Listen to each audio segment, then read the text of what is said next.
A los 19 años, mi propio padre me hizo prisionera dentro de casa. Me daba un té amargo cada noche y decía que era medicina.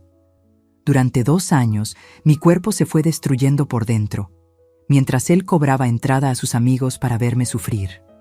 Cuando mi piel comenzó a rasgarse, supe que o escapaba esa noche o moría en esa cama. Buenas tardes, mis queridos, mis queridas que me están viendo ahora. Qué bueno tenerlos aquí conmigo en este momento. Mi nombre es Rosa Mendoza García, y tengo 74 años de vida, gracias al buen Dios que me permitió llegar hasta aquí. Nací y vivo hasta hoy aquí en Aguascalientes, una ciudadcita del interior de México. ¿Saben esa región donde el clima es seco, donde el maguey perfuma las mañanas y las montañas parecen abrazarnos de todos lados? Antes de continuar mi historia, quisiera hacerles un pedido especial a ustedes que me están viendo ahora. Cuéntenme aquí en los comentarios desde qué rinconcito de México o del mundo me están escuchando y a qué horita del día encontraron este video de la abuela aquí. ¿Están tomando un cafecito de la tarde igual que yo o ya es de noche ahí donde están? Leo todos los comentarios, ¿sabían? Cada uno de ellos. Y me pone tan feliz saber que no estoy sola, que hay gente del otro lado escuchándome. Así que cuéntenme, ¿de dónde son y qué horas son ahí? Vamos a hacer una cadena de cariño aquí en los comentarios. La historia que voy a contar hoy es pesada, mis hijos.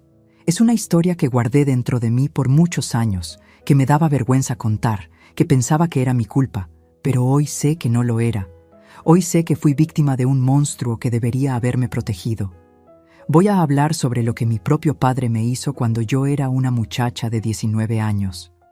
Voy a hablar sobre cómo me mantuvo prisionera dentro de mi propia casa, cómo destruyó mi cuerpo y mi alma por dinero. Y voy a hablar sobre cómo logré escapar, sobre el ángel que Dios puso en mi camino cuando ya estaba casi muriendo. Tomen un cafecito, mi hijo, siéntense aquí conmigo, porque esta historia es larga, pero es importante.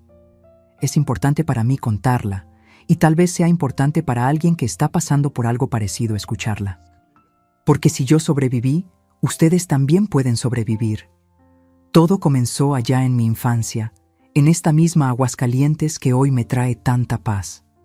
Mi infancia, mis queridos, fue una cosa extraña. Por fuera parecía una familia normal.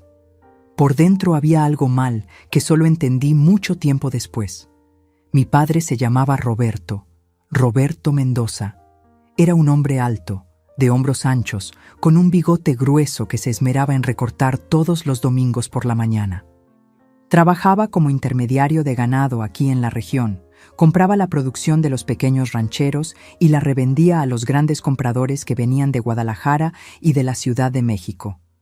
Ganaba bien cuando quería trabajar, pero el problema es que él prefería el dinero fácil. Jugaba cartas casi todas las noches en la cantina de Don Tico. Apostaba en peleas de gallos los fines de semana, y cuando perdía, volvía a casa con el diablo en el cuerpo. Mi madre era Luz, una mujer menudita, de ojos cafés siempre bajos, que parecía tener miedo de su propia sombra. Había sido una muchacha bonita. Lo veía en las fotos antiguas que guardaba en una caja de zapatos debajo de la cama. Pero la vida con mi padre fue apagando aquella belleza, fue encorvando su espalda, fue robando el brillo de sus ojos. Mamá pasaba los días en la cocina, en el lavadero, lavando ropa, barriendo el patio. Hablaba poco, sonreía menos todavía. Cuando mi padre llegaba a casa, ella prácticamente desaparecía, se volvía invisible. Crecí pensando que así tenía que ser la esposa. Yo era hija única. Mamá me contó una vez bien bajito para que papá no oyera que había perdido 3 bebés antes de mí. Después que nací, nunca más quedó embarazada. Creo que su cuerpo simplemente se rindió. O tal vez ella se las arregló para no tener más hijos y no traer más criaturas dentro de esa casa. Nunca lo sabré. Nuestra casa quedaba en una calle de tierra, cerca del río San Pedro. Era una construcción antigua, de adobe, con paredes encaladas de blanco que mi madre repintaba cada año antes de la Semana Santa. Tenía 3 cuartos, la sala que estaba junto con la cocina, el cuarto de mis padres y un cuartito del fondo que era mío. El baño era afuera, una casita de madera con un hoyo en el piso. Nos bañábamos con cubeta, agua calentada en la estufa de leña. El patio era grande, lleno de árboles frutales que mi abuelo había plantado antes de morir. Había un árbol de mango, de guayaba, de tejocote, un naranjo que daba frutos tan dulces que los chupábamos hasta que la cáscara quedaba transparente. Era en el patio donde pasaba la mayor parte del tiempo, huyendo del clima pesado dentro de casa. Me subía a los árboles, conversaba con las gallinas, inventaba juegos sola, porque a mi padre no le gustaba que trajera a otros niños dentro del terreno. No era siempre así, no puedo mentir. Había días que mi padre despertaba de buen humor, me daba una moneda para comprar piloncillo en la tienda, me llamaba hijita. En esos días, mamá hasta sonreía un poquito. La casa parecía respirar aliviada. Pero esos días eran raros, mis hijos. La mayor parte del tiempo vivíamos pisando huevos, tratando de no hacer ruido, de no contradecir, de no existir demasiado. En la escuela, yo era una niña callada. Me sentaba al fondo del salón, hacía mis tareas derechito, no levantaba la mano para responder las preguntas de la maestra, aunque supiera la respuesta. Los otros niños me encontraban rara, porque nunca podía ir a jugar a sus casas, nunca podía quedarme después de clases, nunca podía participar en las fiestecitas de cumpleaños. Mi padre no me dejaba. Decía que el lugar de la mujer era dentro de casa, que no necesitaba ninguna amiga, que la familia era todo lo que importaba. Tenía una compañerita, Ivette, hija del zapatero. Platicábamos en el recreo, escondidas debajo del árbol de jacaranda del patio.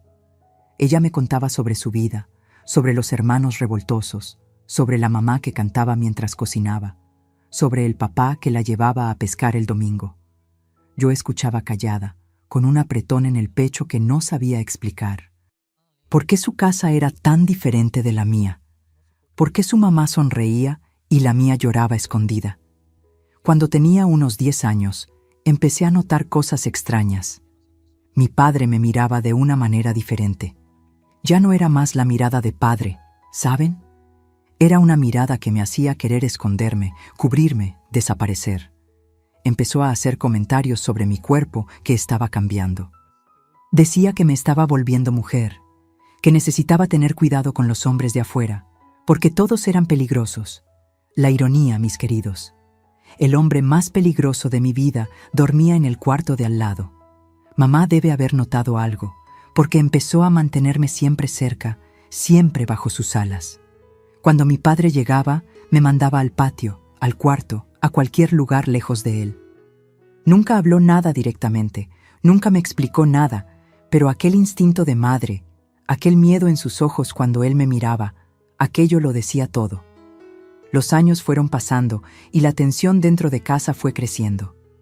Mi padre se fue volviendo más controlador, más posesivo, no me dejaba salir para nada, ni para ir a misa con mamá.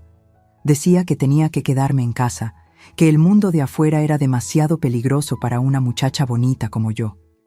Me fui aislando cada vez más. Fui perdiendo contacto con Ivette, con las otras niñas de la escuela. Cuando terminé la primaria, mi padre no me dejó seguir estudiando. Dijo que la mujer no necesitaba estudios, que mi lugar era en casa, aprendiendo a ser ama de casa. Tenía 13 años cuando dejé de estudiar. 13 años y ya estaba condenada a vivir encerrada en esa casa, lavando, cocinando, limpiando, obedeciendo. Mamá trató de argumentar una vez, le pidió que me dejara al menos hacer la secundaria. Él le dio una cachetada tan fuerte que ella cayó al piso. Nunca más abrió la boca para defenderme. Y así fueron pasando los años de mi adolescencia, mis queridos.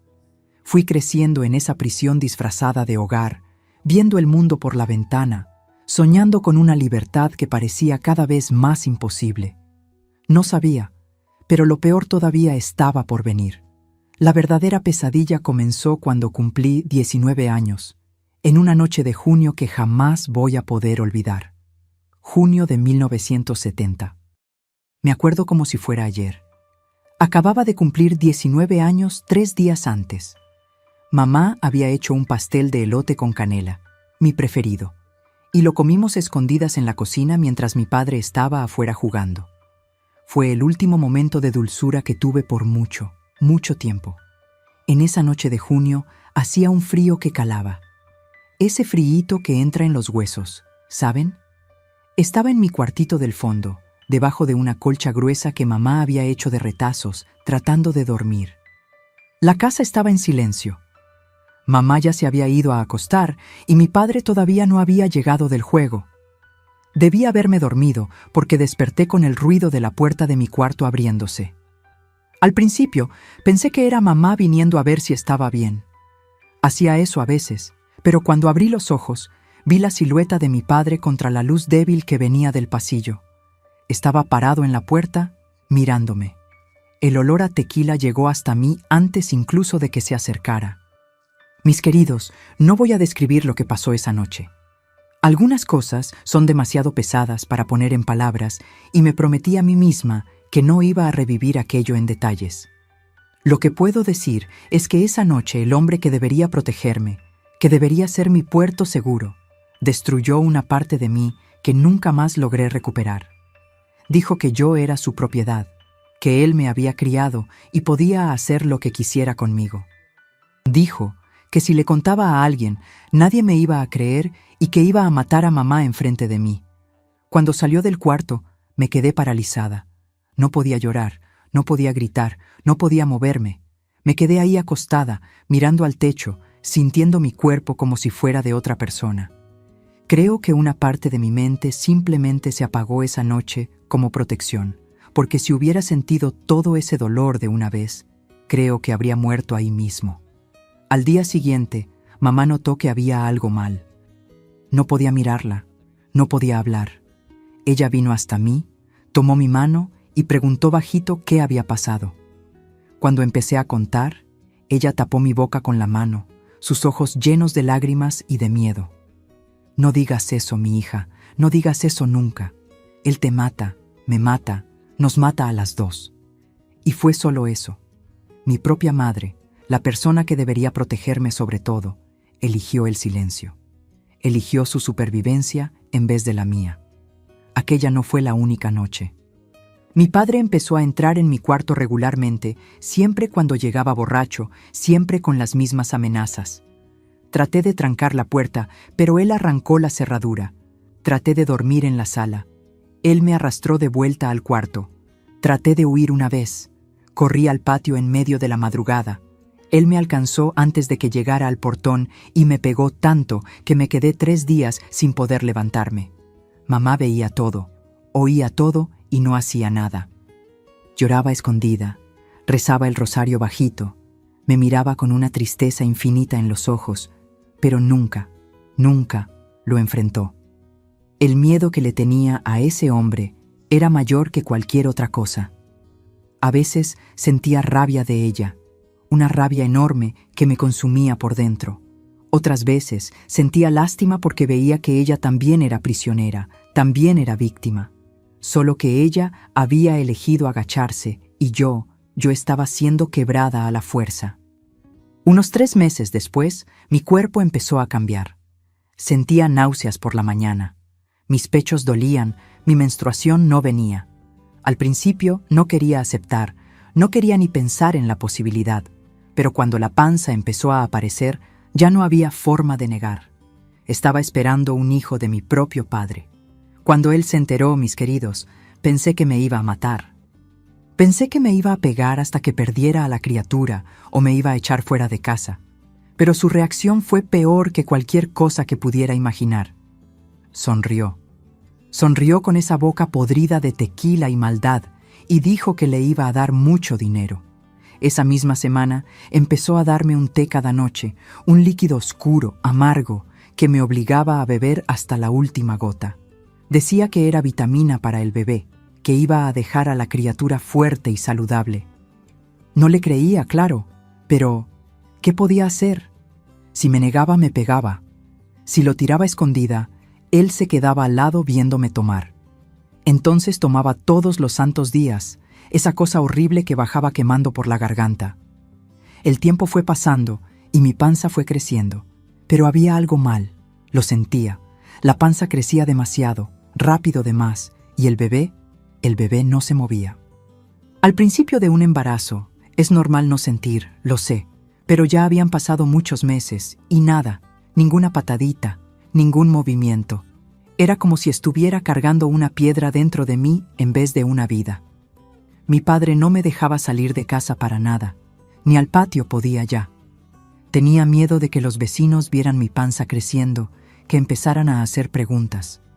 Entonces me quedaba todo el día encerrada en el cuarto, acostada en la cama, tomando ese té maldito y sintiendo mi cuerpo cada vez más pesado, cada vez más extraño. Mamá a veces se sentaba al lado de mi cama y se quedaba ahí en silencio, sosteniendo mi mano. Veía que quería decir algo, quería pedirme perdón tal vez, o darme algún consuelo, pero las palabras nunca salían. Solo nos quedábamos ahí, dos mujeres destruidas por el mismo hombre, presas en la misma casa, hundiéndonos juntas en un silencio que dolía más que cualquier grito. Pasaron meses, 10 meses, 11 meses, y nada de que naciera el bebé. Mi panza seguía creciendo, cada vez mayor, cada vez más pesada. La piel estaba tan estirada que tenía miedo de respirar profundo. Estrías gruesas, moradas, cortaban mi panza como si fueran heridas. Y ese té, ese maldito té, seguía tomándolo cada noche porque mi padre me obligaba. Fue ahí que la cosa toda tomó un rumbo que jamás podría haber imaginado. Cuando el embarazo pasó de 1 año, mi padre miró mi panza enorme y vio una oportunidad de ganar dinero. Mis queridos, lo que voy a contar ahora es la parte más oscura de mi historia.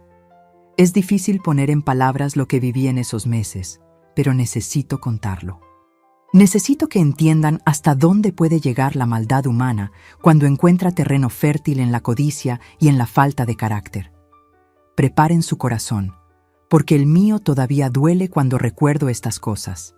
Cuando mi embarazo pasó de 1 año sin que naciera el bebé, mi padre se dio cuenta de que estaba pasando algo especial.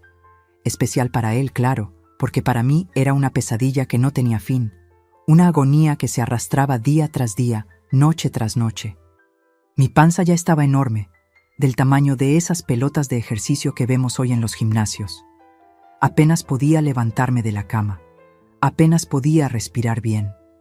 El peso era tanto que mi espalda dolía todo el tiempo. Un dolor constante, palpitante, que no me daba descanso ni de día ni de noche. Dormía en posiciones extrañas, siempre de lado, con almohadas apoyando esa panza monstruosa. Y aún así despertaba varias veces con calambres, con falta de aire, con la sensación de que estaba siendo aplastada por dentro. Mi padre empezó a contarles a sus amigos del juego sobre mi condición. En las noches de cartas, entre una ronda y otra de tequila, se vanagloriaba. No van a creer lo que está pasando en mi casa. Mi hija está embarazada hace más de 1 año y la panza no para de crecer. Es cosa de otro mundo. Los hombres no le creían. Pensaban que estaba inventando historias para impresionar, para tener tema. Se reían de él. Decían que era conversación de borracho. Fue ahí que tuvo la idea más cruel que esa mente enferma podía concebir. En una noche de sábado, yo estaba en mi cuartito, como siempre, acostada de lado, porque ya no podía estar boca arriba. El peso era insoportable. La luz del quinqué hacía sombras extrañas en la pared y me quedaba mirándolas, tratando de encontrar formas, tratando de distraer la mente del dolor. Oí voces en la sala, risas gruesas de hombre, el ruido de vasos golpeando en la mesa de madera. Pensé que era otra noche de juego y tequila, como tantas otras. Cerré los ojos y traté de fingir que no existía, que estaba en otro lugar, lejos de ahí.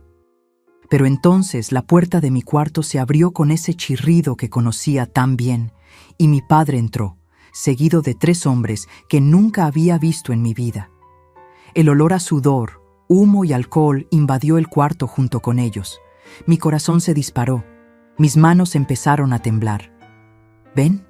¿No les dije? Miren el tamaño de esa panza. La voz de mi padre era de orgullo, como si estuviera mostrando un trofeo, una conquista. Los hombres se acercaron a la cama, los ojos muy abiertos de espanto. la boca abierta. Uno de ellos, un tipo gordo de camisa sudada, extendió la mano y tocó mi panza sin pedir permiso, como si yo fuera un animal de exhibición en una feria de ganado. Quise gritar, quise mandar a todos fuera, quise desaparecer de ahí. Pero mi padre me lanzó esa mirada que conocía demasiado bien. La mirada que decía, quédate callada o te vas a arrepentir. La mirada que prometía dolor si me atrevía a abrir la boca. Esa noche, mi padre cobró 50 pesos de cada uno de esos hombres solo para verme. 50 pesos para entrar en mi cuarto, mirar mi panza, hacer comentarios sobre mi cuerpo, como si yo no estuviera ahí, como si no tuviera oídos, como si no fuera gente. Y aquello, mis queridos, fue solo el comienzo de un infierno que duró muchos meses. La noticia se esparció como fuego en pasto seco entre los conocidos de mi padre. Cada fin de semana traía gente diferente a casa. Hombres del juego, empleados del rancho donde hacía negocio, conocidos del bar de Don Tico, gente que nunca había visto y que nunca debería haberme visto de ese modo. Cada uno pagaba su entrada para ver el fenómeno, como me llamaban. Algunos decían la aberración, otros el milagro. Ninguno de ellos me veía como ser humano. Mi padre montó una especie de espectáculo macabro dentro de nuestra casa. Me hacía quedarme acostada con la panza de fuera, levantaba mi camisón hasta el pecho, sin ningún pudor, y los hombres entraban en grupos de 3 o 4. Se quedaban mirando, señalando, haciendo chistes entre ellos. Algunos traían amigos de otras ciudades, curiosos que venían de lejos, solo para ver aquello con sus propios ojos. ¿Será que hay 2 ahí dentro?, preguntaba uno. O 3, respondía otro riendo. Apuesto 50 pesos a que es un monstruo, un bicho de 2 cabezas. Las risas hacían eco en mi cuarto pequeño. Se mezclaban con el humo de los cigarros que fumaban ahí mismo, sin importarles si yo podía respirar o no. El aire se ponía pesado, irrespirable. Algunos eran más atrevidos, querían tocar, apretar, picar mi panza dura. Uno de ellos, una vez acercó el oído para tratar de escuchar algo. Mi padre dejaba todo, con tal de que pagaran un poco más. Yo era una mercancía, mis hijos, una atracción de circo de los horrores dentro de mi propia casa, en el cuarto donde debería estar segura. ¿Y mamá? Mamá se quedaba en la cocina durante esas visitas. La oía lavando trastes, moviendo ollas, fingiendo que no estaba pasando nada del otro lado de esa pared delgada. A veces escuchaba un sollozo ahogado, un llanto contenido que trataba de esconder, pero nunca entró al cuarto para defenderme. Nunca mandó a esos hombres fuera. Nunca enfrentó a mi padre, nunca dijo basta, nunca gritó que aquello estaba mal.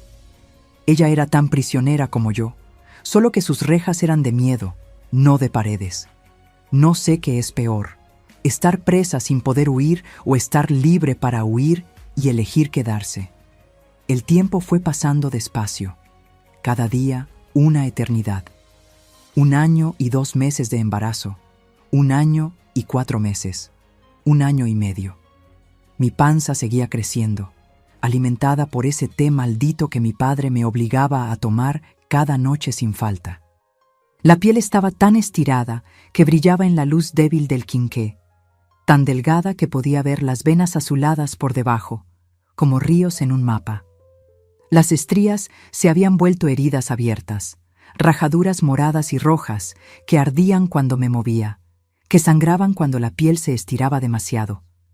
Parecía estar a punto de explotar en cualquier momento, como una fruta podrida en el árbol. Ya no podía caminar, ya no podía sentarme, ya no podía hacer nada sola. Me quedaba todo el día acostada en esa cama, mirando al techo, contando las manchas de humedad, tratando de no pensar en lo que se había vuelto mi vida. Mi padre me traía comida 2 veces al día, siempre acompañada del té amargo. Si no comía todo, gritaba. Si no tomaba hasta la última gota, sostenía mi quijada con fuerza, abría mi boca a la fuerza y vertía el líquido garganta abajo mientras yo me ahogaba y lloraba. No tenía elección en nada, ni en lo que entraba a mi propio cuerpo tenía control. Era como si hubiera dejado de existir como persona. Lo peor de todo era la soledad, mis queridos. No hablaba con nadie además de mi padre y mi madre. No veía el sol hacía meses, no sentía el viento en la cara, no oía los pajaritos del patio que tanto amaba cuando era niña. Mi mundo se había reducido a ese cuartito sofocante de 3 por 3 metros, con las ventanas siempre cerradas y las cortinas siempre corridas para que nadie de afuera viera. A veces pensaba que me estaba volviendo loca de verdad. Conversaba sola, respondía a voces que no existían. Lloraba sin motivo y reía sin gracia. Tenía pesadillas horribles incluso despierta. Veía sombras moviéndose en las esquinas. Oía susurros que venían de ningún lugar. La mente de uno no fue hecha para vivir así. Encerrada, aislada, tratada como animal de carga. Hubo una noche que traté de pedir ayuda. Junté todo el coraje que todavía quedaba dentro de mí. Uno de los hombres que vino a verme parecía diferente de los otros. Más joven, tal vez unos 25 años, con ojos más gentiles y un modo callado. Mientras los otros reían alto y hacían chistes crueles, él se quedó callado en la esquina del cuarto, mirándome con algo que parecía piedad o tal vez vergüenza de estar ahí. Cuando mi padre salió del cuarto para buscar más tequila en la cocina, junté toda la fuerza que me quedaba. Volteé la cabeza hacia él y susurré con la voz temblando: «Joven, ayúdeme. Por favor, sáqueme de aquí. Me voy a morir». El muchacho abrió mucho los ojos, miró hacia la puerta con miedo, miró de vuelta hacia mí. Vi que tragó saliva, vi la duda en su cara. Por un segundo, un único segundo que pareció durar una hora, pensé que iba a hacer algo, que me iba a tender la mano, llevarme lejos, llamar a la policía, cualquier cosa. La esperanza se encendió en mi pecho como una vela débil. Pero entonces los pasos de mi padre volvieron por el pasillo y el muchacho bajó la cabeza, metió las manos en los bolsillos y salió del cuarto junto con los otros, sin mirar atrás. La vela se apagó. Nunca más volvió. Nunca le contó a nadie, al menos no que yo sepa. Uno más que eligió el silencio. Después de esa noche, mi padre notó que había algo diferente en mí. Tal vez vio la esperanza en mis ojos. Tal vez desconfió de algo. Redobló la vigilancia. Pasó a trancar la puerta del cuarto por fuera con un candado grueso cuando salía. Dejaba a mamá de centinela en el pasillo cuando él no podía estar en casa. Yo era una prisionera en todos los sentidos de la palabra, sin esperanza, sin salida, sin voz, sin nadie en el mundo que se preocupara lo suficiente como para salvarme. Empecé a aceptar que iba a morir ahí, en esa cama, en ese cuarto, que mi cuerpo se iba a partir al medio y nadie iba a hacer nada. El embarazo llegó a 1 año y 8 meses, 1 año y 10 meses.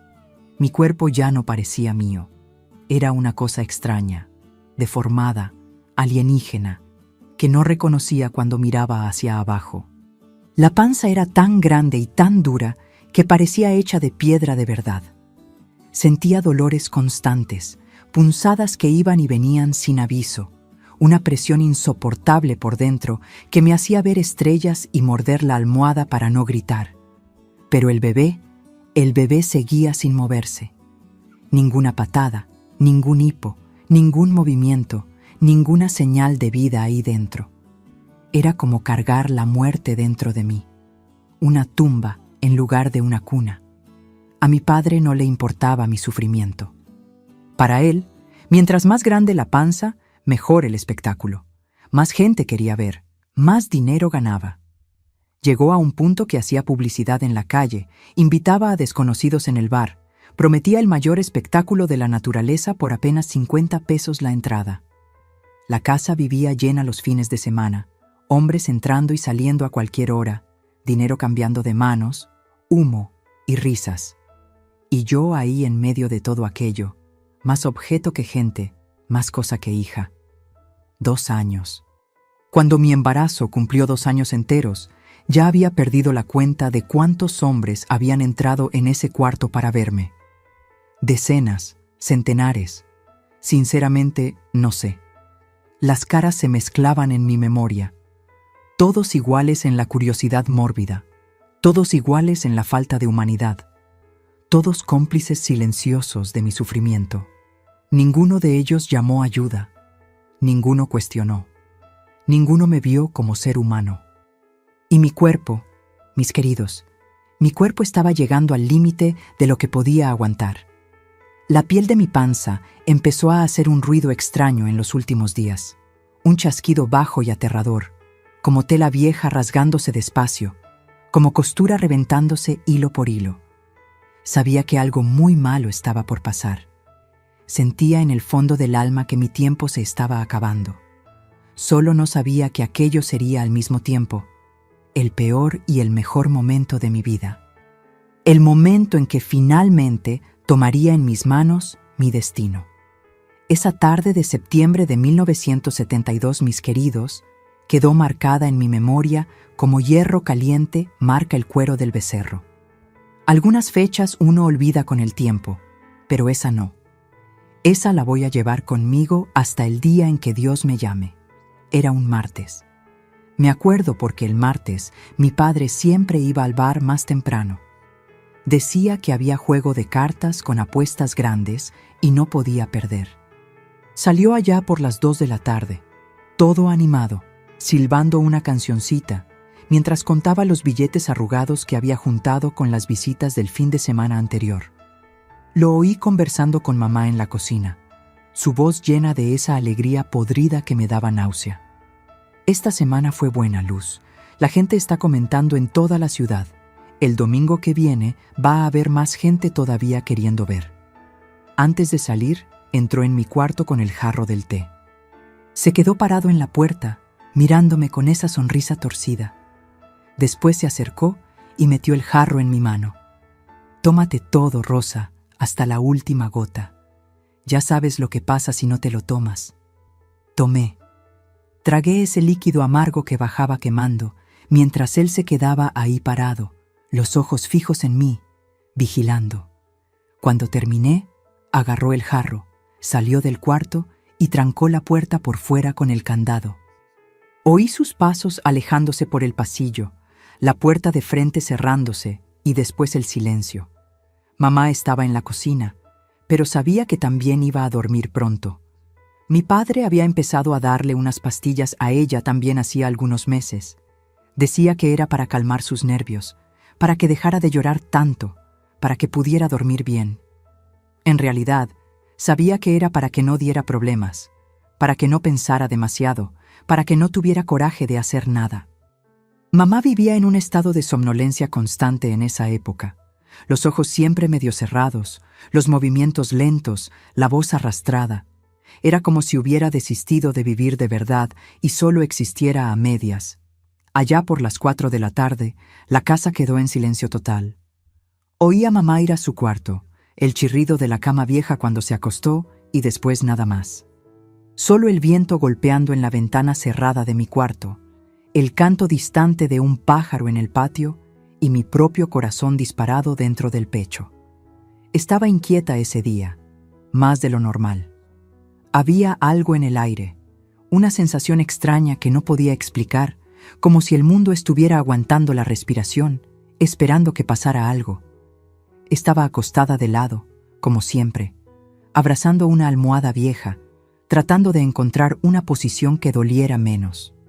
Pero ese día, el dolor era diferente de todo lo que había sentido antes. No era el dolor sordo de siempre, esa presión constante con la que ya me había acostumbrado a convivir. Era un dolor agudo, puntiagudo, cortante, que venía en olas cada vez más fuertes y más cercanas. Parecía que había algo vivo dentro de mí, tratando de salir a la fuerza, rasgando el camino a través de mi carne. Apretaba la almohada y mordía la sábana para no gritar, porque gritar no servía de nada. Nunca había servido. Nadie venía cuando gritaba, a nadie le importaba. Fue ahí que oí el ruido que cambió todo.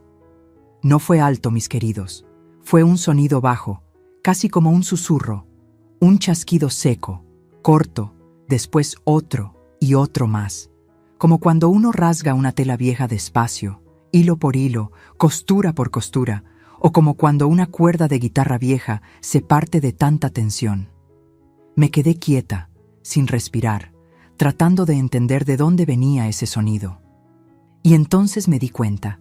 Venía de mí, venía de mi panza. Miré hacia abajo, a mi vientre monstruoso, que ya ni parecía parte de mi cuerpo, y vi una cosa que me heló la sangre en las venas, que me hizo olvidar todo el dolor por un segundo de puro terror. Una línea roja se estaba formando en medio de mi panza, delgada al principio, como una raya de pluma roja en la piel estirada. Pero mientras miraba, sin poder desviar los ojos, la línea se fue abriendo, ensanchándose, y la sangre empezó a brotar de ahí.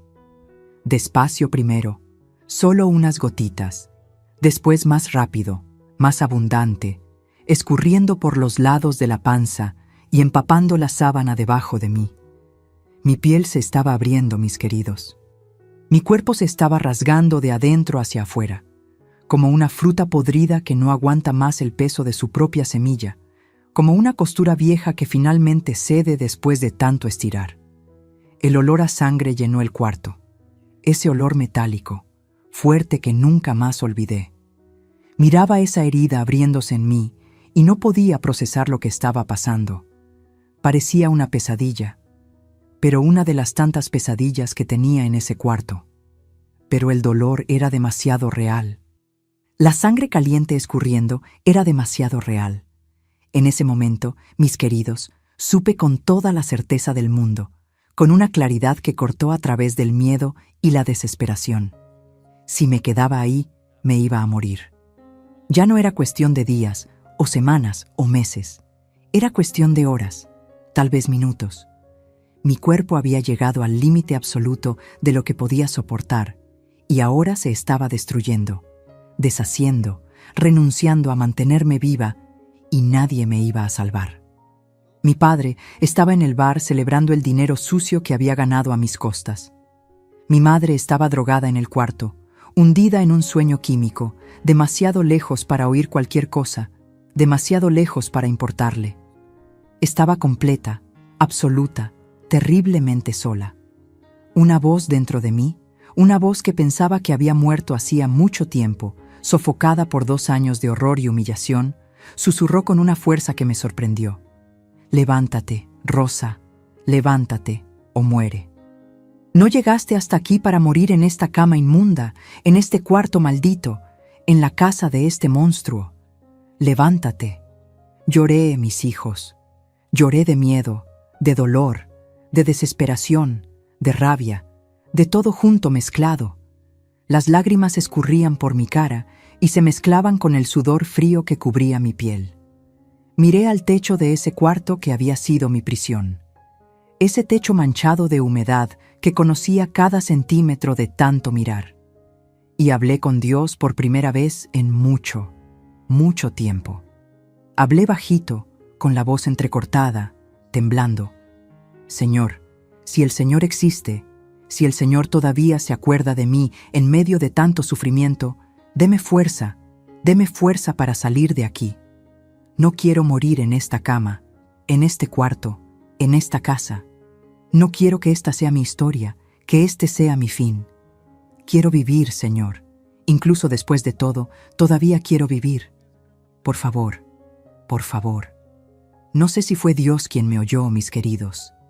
No sé si fue instinto de supervivencia, esa fuerza primitiva que existe dentro de todo ser vivo. No sé si fue la última chispa de esperanza que todavía quedaba en mí, escondida en un rinconcito del alma que mi padre no había logrado destruir. Pero algo me hizo moverme, algo me dio fuerza para hacer lo que pensaba imposible. Rodé hacia el lado de la cama despacio, centímetro por centímetro, sintiendo cada movimiento tirar de esa herida que se abría en mi panza. El dolor era insoportable, una cosa que no tengo palabras para describir, que no le deseo ni a mi peor enemigo. Era como si me estuvieran rasgando al medio con las manos. Pero continué. Mordí la sábana con tanta fuerza que sentí sabor a sangre en la boca, pero continué. Puse los pies en el piso frío de cemento. Hacía meses, muchos meses, que no me paraba. Mis piernas temblaban tanto que apenas podía sentirlas, débiles, esqueléticas, atrofiadas. Me apoyé en la pared encalada, dejando una marca de mano ensangrentada en el blanco, y me levanté. El mundo giró a mi alrededor. Vi puntos negros bailando enfrente de mí, pero me quedé de pie, sosteniendo la panza con las dos manos, tratando de mantener esa herida cerrada con la presión de mis dedos.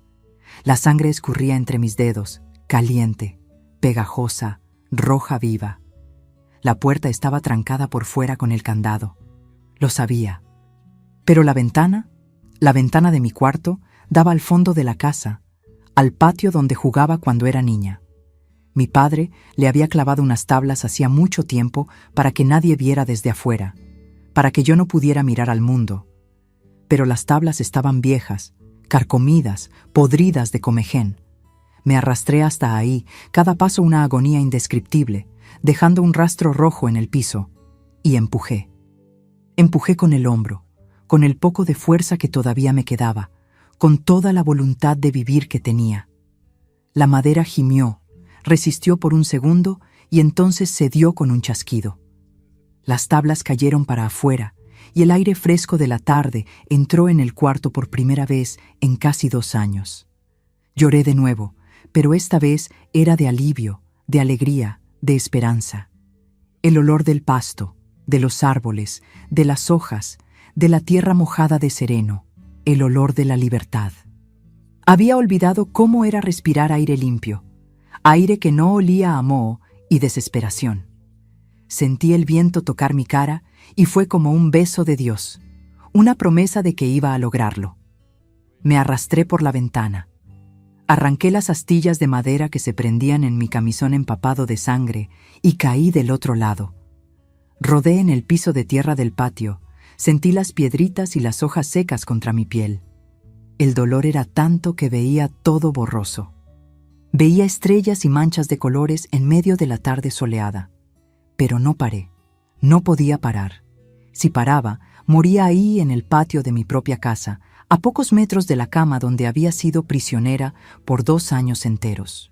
Fui arrastrándome por el patio, a veces gateando, a veces jalándome con los brazos, pasando por debajo de los árboles que mi abuelo había plantado décadas atrás, esos mismos árboles donde jugaba a las escondidas cuando era una niña inocente. El mango con su tronco grueso y retorcido, la guayaba de donde robaba frutas verdes, el tejocote que se ponía morado de tanta fruta en octubre. Me vieron crecer, me vieron sufrir y ahora me veían huir. Parecía que estaban animándome, extendiendo las ramas para darme sombra, protegerme. Llegué al portón del fondo, ese portón de madera vieja que chirriaba cada vez que se abría.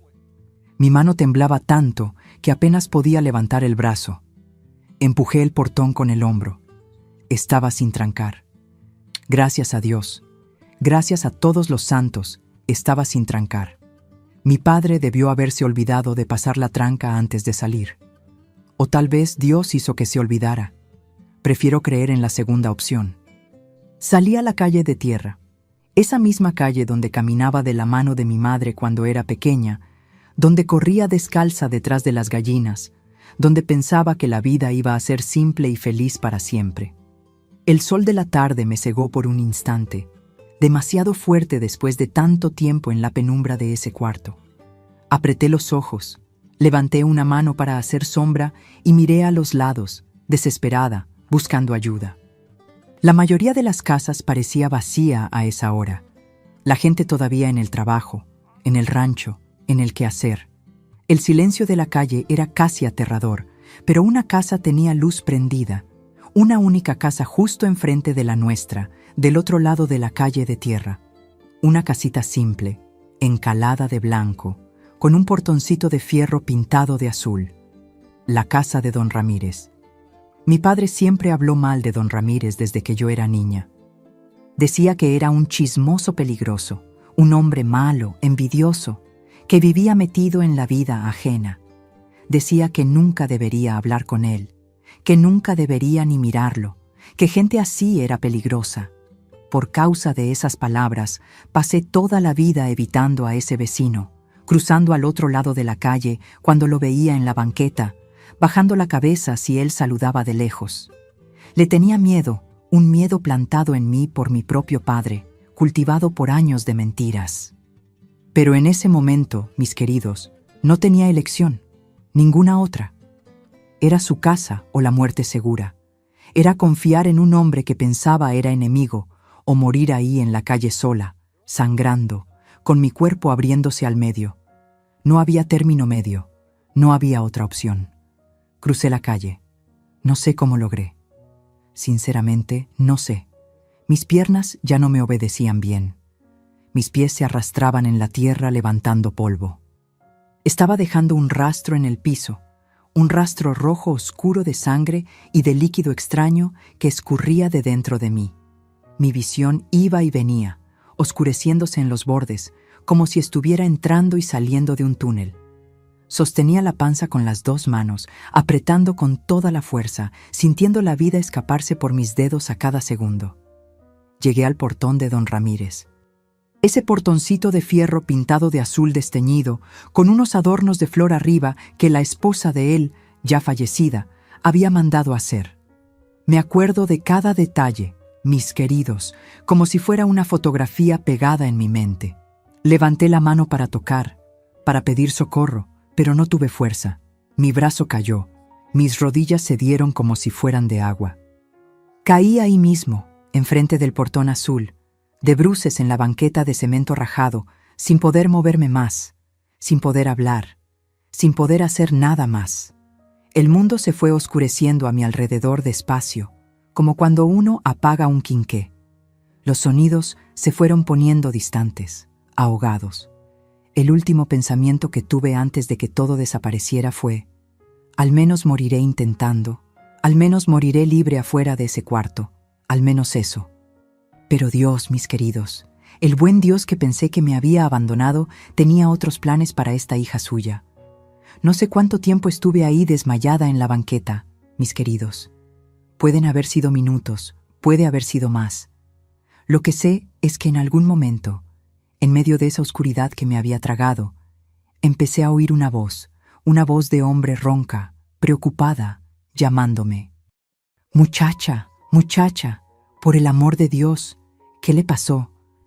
Traté de abrir los ojos, pero los párpados pesaban toneladas. Sentí manos tocándome, manos grandes y callosas, pero gentiles. Manos que no lastimaban, que no apretaban con maldad, manos que temblaban de preocupación. Logré abrir los ojos solo una rendija y vi la cara de don Ramírez bien cerca de la mía. Una cara arrugada, de hombre ya de edad, con ojos cafés llenos de espanto y de piedad. «Jesucristo bendito, ¿qué le hicieron a esta muchacha?», murmuró, más para él mismo que para mí. «Aguante firme, muchacha, aguante firme que la voy a sacar de aquí». Quería hablar, quería explicar, quería pedir ayuda con palabras, pero de mi boca solo salió un gemido débil, un sonido de animal herido. Don Ramírez no esperó ninguna explicación. Miró mi panza enorme, la sangre que todavía escurría, el estado deplorable en que estaba, y entendió que no había tiempo para preguntas. Me cargó, mis queridos. Un hombre que ya debía tener más de 60 años, de cuerpo flaco y encorvado por el tiempo, me cargó con una fuerza que no sé de dónde vino. Fuerza de Dios, solo puede haber sido. Me llevó hasta su carro, un bocho viejo color crema que estaba estacionado enfrente de la casa. Me acostó en el asiento de atrás con todo el cuidado del mundo, como si fuera hecha de vidrio. Me acuerdo del olor de ese carro, de cuero viejo y de humo de pipa. Un olor que hasta hoy me trae una sensación de seguridad, por más extraño que parezca. «Aguante, muchacha, por el amor de Dios, aguante», repetía mientras daba la vuelta al carro y entraba en el asiento de adelante. «La voy a llevar al hospital. No se va a morir. ¿Me está oyendo? No se va a morir». El viaje hasta el hospital fue un borrón en mi memoria. Iba y volvía de la conciencia, a veces oyendo el ruido del motor del bocho, a veces sumergiéndome de nuevo en la oscuridad. Recuerdo oír a don Ramírez rezando en voz alta mientras manejaba, un Padre Nuestro tras otro, un Ave María tras otra. Recuerdo sentir el carro sacudiéndose en el camino de tierra, cada bache mandando una punzada de dolor por mi panza abierta. Recuerdo pensar que si moría ahí, Al menos moriría siendo cuidada, siendo tratada como gente y no como bicho de circo. Cuando llegamos al hospital de Aguascalientes, don Ramírez salió del carro gritando por socorro. Oí voces, pasos corriendo, puertas golpeando. Sentí manos sacándome del carro, poniéndome en una camilla dura, luces fuertes pasando por encima de mí mientras me empujaban por un pasillo. Y entonces, nada más. Me apagué de una vez. Desperté no sé cuántas horas después en un cuarto blanco que olía a alcohol y desinfectante. La primera cosa que sentí fue un dolor diferente, un dolor de corte limpio, ya no más ese dolor de rasgar. Miré hacia abajo y vi que mi panza estaba vendada, cubierta de gasa blanca, manchada de un poco de sangre, pero estaba menor, mucho, mucho menor. Parecía que habían sacado un peso de dentro de mí, un peso que cargaba hacía demasiado tiempo. Una enfermera entró al cuarto y cuando vio que estaba despierta, salió corriendo para llamar al doctor. Minutos después, un hombre de bata blanca entró. Era el doctor Sánchez, el cirujano que había hecho mi operación. Tenía una cara seria, cansada, con ojeras profundas. Jaló una silla y se sentó al lado de mi cama, mirándome con una mezcla de tristeza y rabia que no entendí en ese momento. «Muchacha», comenzó, la voz firme, pero gentil. «¿Sabe lo que le sacamos de adentro?» Moví la cabeza que no, el corazón disparado de miedo. Tenía miedo de oír, pero necesitaba saber. El doctor respiró profundo antes de continuar. «Usted no estaba embarazada. Quiero decir, estuvo embarazada hace mucho tiempo, pero el bebé murió todavía al principio. Lo que pasó después fue una cosa rara, muy rara. El cuerpo del bebé se calcificó dentro de usted, se volvió piedra, por así decirlo. La medicina llama a esto litopedia». Me quedé mirándolo sin entender bien. ¿Piedra? ¿Cómo así piedra? Él continuó eligiendo las palabras con cuidado. Alguien anduvo dándole sustancias muy peligrosas, muchacha. Sustancias que hicieron que su cuerpo siguiera produciendo líquido, siguiera creciendo alrededor de ese cuerpo calcificado. Usted estaba cargando 15 kilos de tumor, quiste y líquido podrido dentro de usted. Si hubiera demorado un día más, la infección se habría esparcido por la sangre y usted habría muerto. Llegó aquí por un milagro. 15 kilos. 2 años cargando 15 kilos de muerte dentro de mí, pensando que era una vida. 2 años siendo envenenada por mi propio padre, siendo usada como atracción de circo, teniendo mi cuerpo destruido por codicia y maldad. Las lágrimas empezaron a escurrir por mi cara, silenciosas, calientes. El doctor Sánchez sostuvo mi mano. «Muchacha, necesito preguntarle algo y necesito que sea honesta conmigo. ¿Quién le hizo esto?» Y ahí, mis queridos, conté todo. Por primera vez en la vida, abrí la boca y dejé salir toda la verdad que había quedado presa dentro de mí por años. Conté sobre mi padre, sobre lo que me hacía desde mis 19 años, sobre el embarazo, sobre el té amargo, sobre las visitas de los hombres que pagaban para verme. Conté sobre mi madre, que sabía de todo y nunca hizo nada. Conté llorando, temblando, ahogándome en las palabras, pero conté. El doctor escuchó todo en silencio, la cara cada vez más pálida, los puños cada vez más cerrados. Cuando terminé, se levantó sin decir nada y salió del cuarto. Me quedé ahí sola, pensando que se había ido asqueado, que nadie me iba a creer, que iba a tener que volver a esa casa. Pero él no se fue. Fue a llamar a la policía. Esa misma noche, 2 policías vinieron al hospital a tomarme declaración. Don Ramírez también estaba ahí esperando en la sala de espera desde que me había traído. Él sirvió de testigo, contó que siempre desconfió del entra y sale de hombres en la casa de mi padre, que oía ruidos extraños a veces, pero que nunca tuvo pruebas de nada hasta que aparecí sangrando en su portón. Debí haber hecho algo antes, dijo don Ramírez a los policías, la voz entrecortada de culpa. Veía que había algo mal en esa casa, pero Roberto era un hombre violento, peligroso. Tuve miedo. Dios me perdone, tuve miedo. Esa misma madrugada, mi padre fue arrestado. La policía fue hasta la casa y lo encontró durmiendo, borracho, sin saber nada de lo que había pasado. Encontraron también los frascos con las sustancias que me daba, escondidos en un armario de la cocina. Encontraron el dinero de las visitas guardado en una lata debajo de su cama. Encontraron a mi madre, todavía drogada, que cuando despertó y supo lo que estaba pasando, no dijo una palabra en defensa del marido, ni en defensa propia. Se quedó en silencio, el mismo silencio de siempre. Mi padre fue acusado de privación ilegal de la libertad, de abuso contra mí y de tentativa de homicidio por el envenenamiento que casi me mata.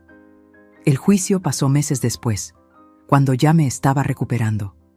Fue condenado, mis queridos, condenado a muchos años de cárcel. No fui al juicio, no tuve valor de mirar a su cara de nuevo, pero supe que gritó todo el tiempo que era mentira, que yo era una hija ingrata, que él nunca había hecho nada malo. Nadie le creyó. En la cárcel, la noticia de lo que había hecho se esparció entre los otros presos. 2 años después de la condena, encontraron a mi padre muerto en una celda. Los otros reclusos habían descubierto lo que le hizo a su propia hija e hicieron justicia a su modo. No sentí nada cuando me enteré, mis queridos, ni alegría, ni tristeza, ni alivio. Solo un vacío enorme, un vacío que tardó años en empezar a llenarse. Mi madre fue procesada por negligencia y omisión de auxilio. No fue presa, pero perdió cualquier derecho sobre mí. No que importara, ya era mayor de edad. Ella volvió a la casa vacía, sola, y vivió ahí hasta morir, unos 15 años después. Nunca más hablé con ella. Al principio, traté de entender, traté de perdonar, pero cada vez que la miraba, veía a la mujer que oyó mis gritos y no hizo nada. No pude, mis queridos, eso no pude. ¿Y don Ramírez? Ese hombre que mi padre dijo toda la vida que era peligroso y malo. Él me visitó en el hospital todos los santos días mientras me recuperaba. Llevaba frutas, revistas, palabras de consuelo. Cuando me dieron de alta y no tenía a dónde ir, fue él quien me acogió en su casa, me dio un cuarto limpio y seguro, me trató como si fuera de la familia. El hombre que pasé toda la vida evitando por miedo, fue el ángel que Dios puso en mi camino para salvarme. La vida tiene esas ironías, mis queridos. A veces, el enemigo que uno aprende a odiar es justamente quien nos va a tender la mano cuando más lo necesitamos. Y aquí estoy, mis queridos, 52 años después de esa tarde de septiembre que cambió mi vida para siempre. 74 años de edad, viviendo aquí en esta misma Aguascalientes, donde nací, donde sufrí, pero donde también renací de las cenizas como un ave fénix, como dice mi nieta mayor, que le gustan esas historias de fantasía. La vida que tengo hoy, mis hijos, es una vida simple. No tengo mansión, no tengo carro del año, no tengo cuenta gorda en el banco, pero tengo paz. Y después de todo lo que pasé, paz es la mayor riqueza que existe en este mundo. Vivo en una casita de 3 cuartos aquí en el barrio Santa Teresita, cerquita de la iglesia donde voy todos los domingos a agradecerle a Dios por estar viva. La casa es humilde, pero es mía. La compré con el dinero que junté vendiendo mis dulces en el mercado durante décadas. Cada ladrillo, cada teja, cada pedacito de esta casa representa una hornada de cajeta, una tanda de ate de guayaba, una charola de polvorones. Es la casa que mi trabajo construyó y por eso tiene un valor que ningún dinero puede medir. Después que salí del hospital, en 1972, don Ramírez me acogió en su casa como si fuera hija de sangre. Ese hombre que mi padre me enseñó a odiar se convirtió en la figura paterna que nunca tuve. Me dio un cuarto, me dio comida, me dio protección. Más que eso, me dio dignidad de vuelta. Nunca me trató como pobrecita, nunca me miró con lástima o asco. Me trató como gente, como ser humano, como mujer fuerte que había sobrevivido al infierno. Fue en la casa de don Ramírez que conocí a doña Carmela, vecina de él del lado izquierdo. Una mujer viuda, dulcera de mano llena, que vendía antojitos en el mercado del sábado. Desde que quedó sola, vio en mí un alma necesitando propósito y me invitó a ayudarla en la cocina. Ven acá, muchacha, me dijo. Te voy a enseñar a transformar azúcar en sustento y dolor en dulzura. Y enseñó de verdad. Me enseñó a hacer cajeta en el punto exacto, ate de guayaba que no azúcara, polvorones que se deshacen en la boca. Me enseñó que trabajar con las manos cura el alma, que cada movida en la olla es una oración, que uno puede crear cosas buenas incluso después de haber vivido cosas malas. Trabajé con doña Carmela por casi 10 años, hasta que quedó viejita de más para continuar. Cuando murió en 1983, me dejó de herencia sus recetas, la olla de cobre que era de su mamá y la clientela del mercado. Continúa mi trabajo, Rosa, pidió en el lecho de muerte, sosteniendo mi mano. No dejes que estas recetas mueran. Y no dejé, mis queridos. Hasta hoy, todos los sábados por la mañana, pongo mi puesto en el mercado de Aguascalientes y vendo los dulces que ella me enseñó a hacer. La gente ya me conoce, ya sabe que la abuela Rosa tiene los mejores dulces de la ciudad. Don Ramírez vivió hasta los 89 años. Murió durmiendo tranquilo en 1999. Yo lo cuidé en los últimos años, cuando la edad fue pesando y ya no podía hacer las cosas solo. Fue mi turno de retribuir todo lo que hizo por mí. En su velorio, lloré como si hubiera perdido a mi propio padre.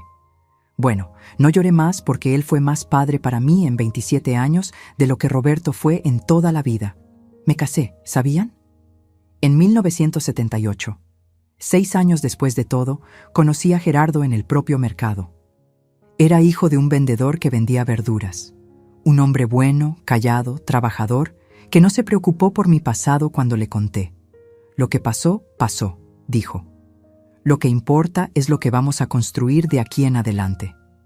Estuvimos casados 40 años hasta que partió en 2018. Extraño cada día el café que hacía por la mañana, la manera en que me llamaba Rosita, su ronquido que me hacía compañía de noche. Con Gerardo tuve 3 hijos, Marcos, Reina y Luciana.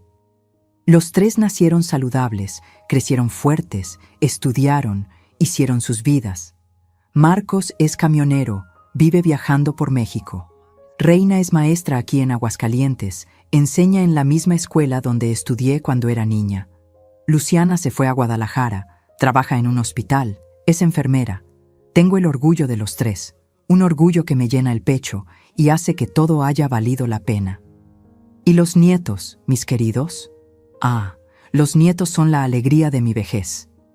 Tengo 7 de edades diferentes regados por ahí, pero casi todos los domingos aparecen aquí en casa, los chamacos corriendo por el patio, peleándose por pedazo de dulce, llamándome abuela Rosa con esas voces finitas.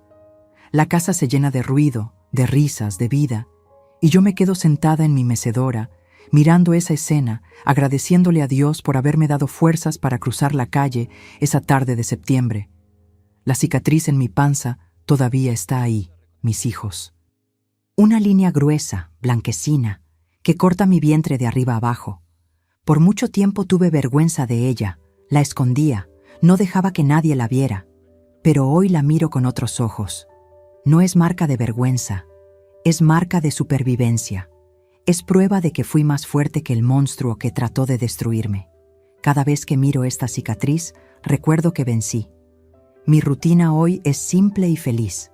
Despierto temprano, hago mi café con leche, cuido mis plantitas en la ventana.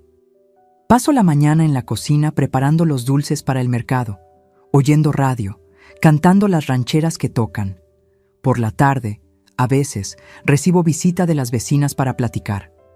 A veces, voy a la iglesia a rezar el rosario.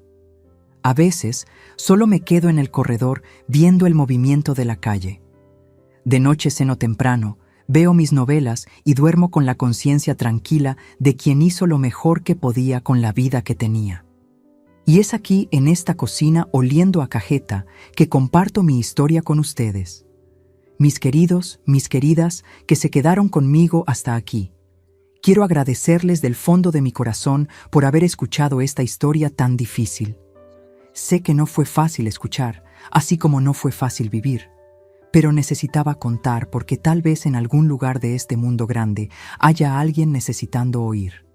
Si estás viviendo en una casa que parece una prisión, Si la persona que debería protegerte es justamente quien te lastima, quiero que sepas, la culpa no es tuya, nunca lo fue. El monstruo es quien elige ser monstruo y tú eres apenas la víctima de su maldad. No dejes que nadie te convenza de lo contrario. Aprendí que el silencio es el mayor aliado del abusador. Mi madre se quedó en silencio toda la vida y ese silencio casi me mata. Pero yo también me quedé en silencio por mucho tiempo, con miedo, con vergüenza, pensando que nadie me iba a creer. Cuando finalmente abrí la boca y conté la verdad al doctor Sánchez en ese hospital, fue como si un peso de 1000 kilos saliera de mi espalda. La verdad libera, mis hijos. Incluso cuando duele, incluso cuando da miedo, la verdad libera. También aprendí que la ayuda a veces viene de donde menos uno espera. Mi padre pasó años enseñándome a odiar a don Ramírez, y fue justamente él quien me salvó la vida. Entonces, si estás sufriendo callada, mira alrededor. Puede haber un ángel disfrazado cerquita de ti, alguien que ni imaginas que puede ayudar. Un vecino, un maestro, un compañero de trabajo, un desconocido en la calle. No tengas vergüenza de pedir socorro. El pedido de ayuda no es debilidad, es la mayor prueba de fuerza que existe. Yo crucé esa calle sangrando, pensando que iba a morir, pero crucé. Y ese es el recado que quiero dejar. Cruza aunque con miedo, aunque con dolor, aunque pensando que no vas a lograrlo. Da el primer paso, que el segundo viene y el tercero. Y cuando menos lo esperes, estarás del otro lado, libre, viva, lista para recomenzar. Tardé mucho tiempo en entender que sobrevivir no es solo no morir. Sobrevivir es elegir vivir de verdad después que la pesadilla acaba. Es hacer cajeta en una tarde de martes. Es ver a los nietos corriendo por el patio. Es mirarse la cicatriz en el espejo y sentir orgullo en vez de vergüenza. Sobrevivir es transformar el dolor en historia y la historia en esperanza para quien todavía está en medio del huracán. Si conoces a alguien que está pasando por situación parecida, no te quedes en silencio. El silencio mata. Tiende la mano, ofrece ayuda, denuncia a las autoridades de tu país. En todo lugar del mundo existe gente lista para ayudar a quien sufre abuso. Busca, pregunta, no desistas. Una vida puede depender de eso. Ahora quiero pedirles una cosita especial. Cuéntenme aquí en los comentarios qué horita es ahí donde están ahora que el video está terminando. ¿Lo vieron en la mañanita con el café? ¿Fue después de la comida en esa flojera buena? ¿O ya es de noche ahí? ¿Y de qué rinconcito de México o del mundo me oyeron hoy? Leo cada comentario. ¿Sabían? Cada uno de ellos. Y me quedo imaginándolos ahí en sus casas, separando un tiempito del día para oír las historias de esta abuela. Si todavía no se suscribieron, dale ahí abajo y activen la campanita para no perderse las próximas historias. Y si este video tocó su corazón, mándenlo a alguien que piensan que necesita oírlo. A veces, una historia puede cambiar la vida de una persona, puede dar fuerza a alguien que la está necesitando. Vamos a esparcir este cariño por el mundo, ¿eh? Que Dios bendiga a cada uno de ustedes, cuide de sus familias, los proteja de todo mal, y recuerden siempre lo que esta abuela dijo. Mientras hay vida, hay esperanza. Ustedes merecen vivir, mis hijos. Ustedes merecen ser felices. Un beso en el corazón de cada uno. Hasta la próxima historia. No Ahí mames. voy, amigo, ahí voy. El otro se quedó en nada. Se quedó Aguanta, en nada, aguanta. ¿Dónde verga estás, güey? Dispárale desde ahí. Está nada. No, estoy cargando. Su pinche madre me quedé sin balas.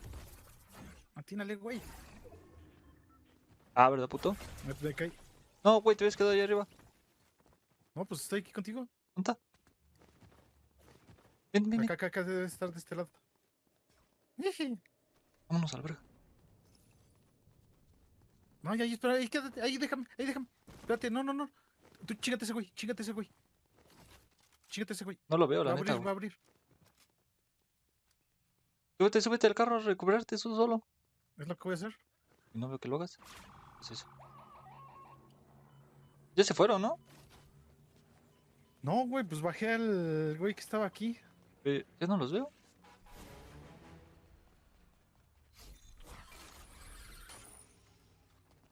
¿Qué no están? Deja curarme. Acá había un botiquín. Sí, Acá hay güey. uno, aquí hay uno. No los veo, güey. No, se Pero ya bajé vamos. a uno y el otro se te peló. Sí, el otro se me peló. Vámonos. Corre, corre. Puta madre, me aventé para atrás. Agarra la tirolesa que acabo de poner. No mames, yo también la cagué.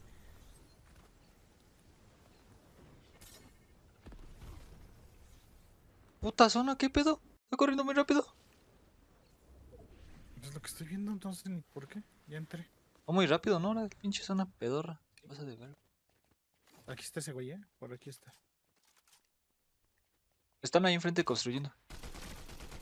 ¡Ay, güey! Me bajó. Está aquí arriba de la casa. ¡No mames! Tienes al otro del otro lado. Me sacó, creo. ¿Neta? No, aquí estoy. Verga, no Está traigo arriba de la vida. casa. Sí, no traigo vida. Vete, vete, vete. Vete, vete.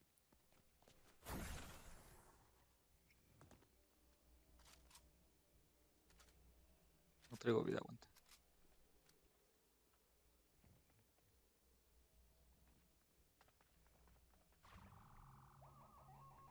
¿Te estás curando tú? Sí, sí, sí. Ahí viene, viene, viene, viene para acá. Puta madre construyó. Cúrate, cúrate. No puedo curarme, no tengo con qué. ¡Ah! Vámonos, vámonos en en el Súbete, carro, en el súbete. carro. Ven acá, ¿Dónde estás? aquí atrás. Vámonos, vámonos, vámonos. Vámonos, vámonos a la verga. No, sí, pinches perros. Vas a ver si puedes pasar al lado de ellos para balasearlos. Estaría chido. No traigo vida, güey. No, pues estás bien. Si me quedo nos van a potear. Ah, verga, le vengo dando al carro. Avanza, avanza, avanza, avanza, avanza, avanza.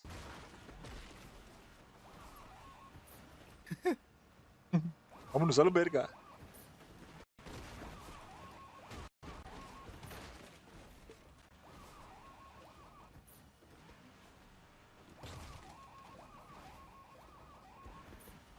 No mames, aquí hay gente, Aquí hay güey. loot, aquí hay loot. Pero aquí hay gente, mamón. Vente, aquí hay loot. Vente aquí, quédate. Aunque sea para poner unos escudos. Ahí vienen esos güeyes, ¿eh? No me digas. ¿Dónde están? Estoy- Aquí están. ¡Ah, huevo! A huevo, por puto. Venía bien sobres el güey. Sí, güey. Es el otro güey, no sé dónde quedó. Puta madre, pinche juego, qué pedo, se me está trabando. Ahí viene igual, ¿Dónde ¿eh? verga estás? No lo veo. Ahí. Ah, puta madre.